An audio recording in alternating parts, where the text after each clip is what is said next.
So, now mag-proceed ta rin sa lab 10 which is ang session. Dito ta sa local desk, then XAMPP, then magato ta rin sa htdoc, kaya magbuhatag file, then new, then session, then sa folder, butang nato kay session cookies. Section activity.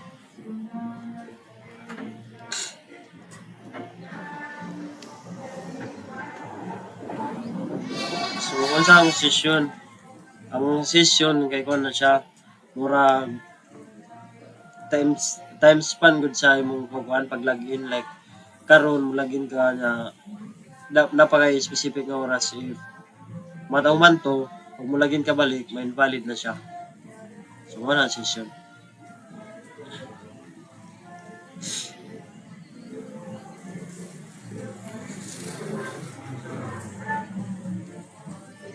So nata dire ron sa kuan, kinanglan na sa htdocs para sa PHP ang localhost mo read siya.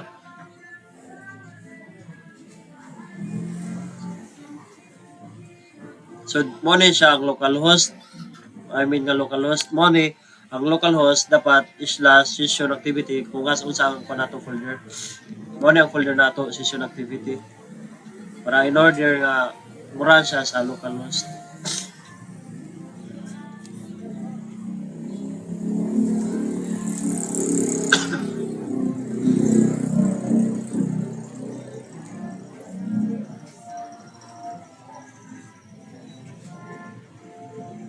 So mo ni ang kuan example sa localhost, din nana ko yung system diha nga gibuhat.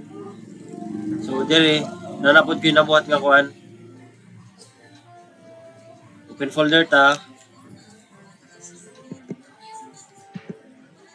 mag-open folder,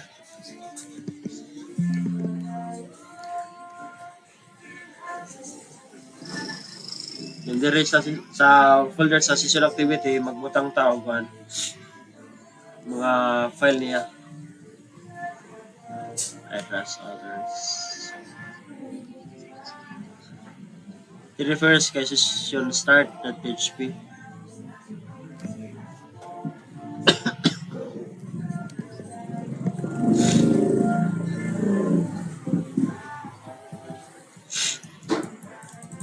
Mo na yung code niya. Dari, example na ako si Jules ang student, si ang role kay niya kay student lang. X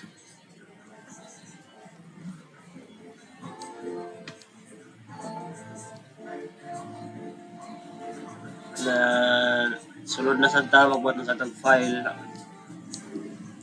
new file,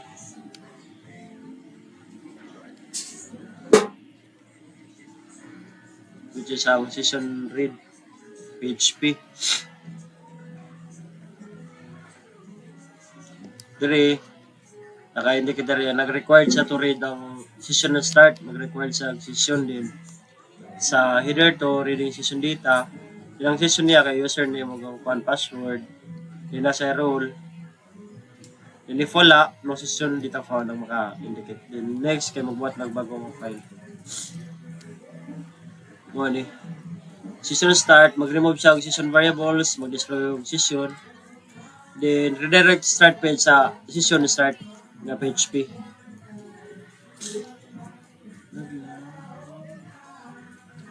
Yung file na sa setcookie.php.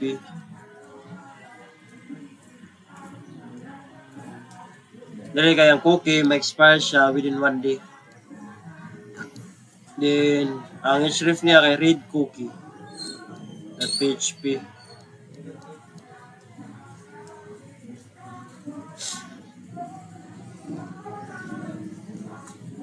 Wala siya ang read cookie, which is ang href ni atong unang gibot ako ng file. Diri naka-indicate ang cookie not found, delete cookie. Then diri siya next kay magbuhat og kuan.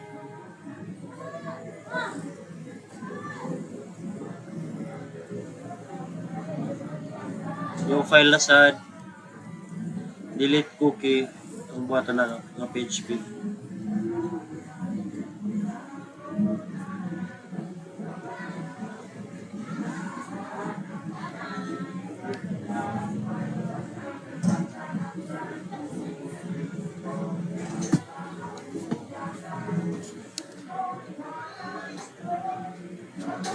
security notes. 9125 diri nga kuan. First is session generate, XSS, the security flag inserts cookies are ana. Ay kana ba? Ang kuan niya mga features sa security. Dapat nakapaloob niya.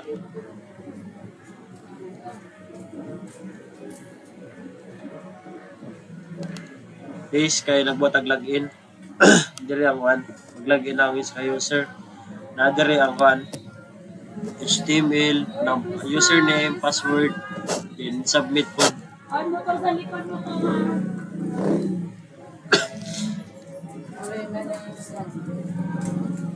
Yung file na sa login process niya siya. Diri na username, password, yun ang username niya kay admin, yung password 12345.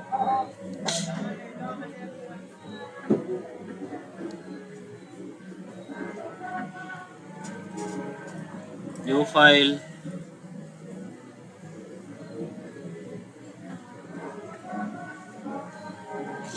Dashboard.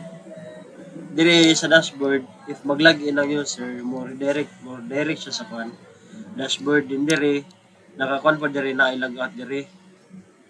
Yeah. Ang dashboard, pag ikan ka sa login, mo direct ka sa dashboard. Then ang log out which is napod na sa kuan, nakabutang na dito sa dashboard dire. If mag-log out siya, malagaw siya dito na balik sa kuan, balik siya sa login sa naon.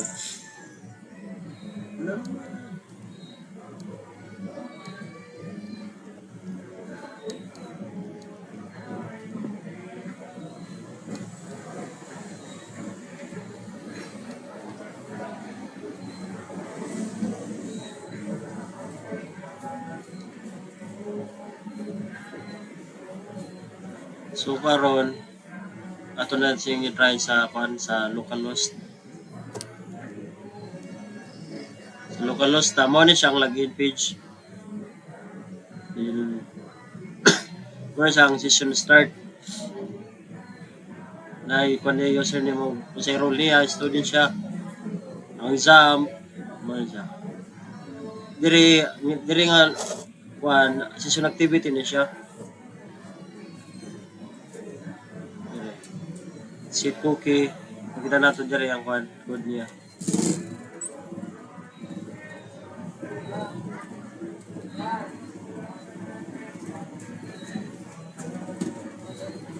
Din balik ka diri bago na sad. Makita diya kung sa oras na kuan. Din delete cookie.php. Naga-delete niya siya diri. Or diri nga kuan gina-read niya ang read cookie PHP nga file.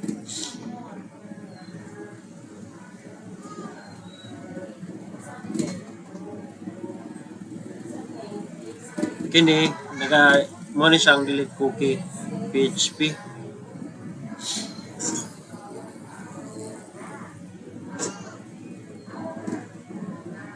Kini mo ng localhost. So maglagin ta admin, then password 12345. So, mo na yung dashboard. Kay, if maglagin ka mo, direct ka sa dashboard. Mo na yung welcome admin din. Nailag out dire.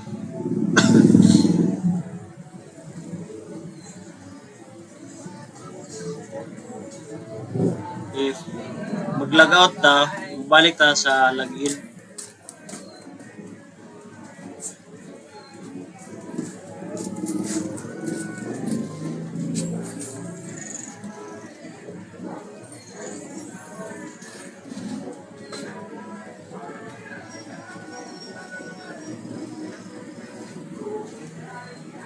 Mag-login ta balik. Try nato mag-login balik.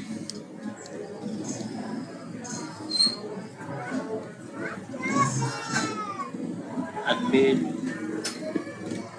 Login. So, may invalid login na siya kay mo na nagkuha na ang kuan. Session. Mo na ang session.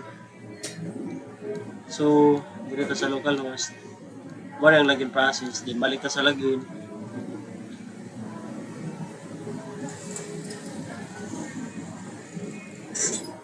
So, mo to ang kan example sa session cookies. So mora to. Bye bye. Happy Merry Christmas.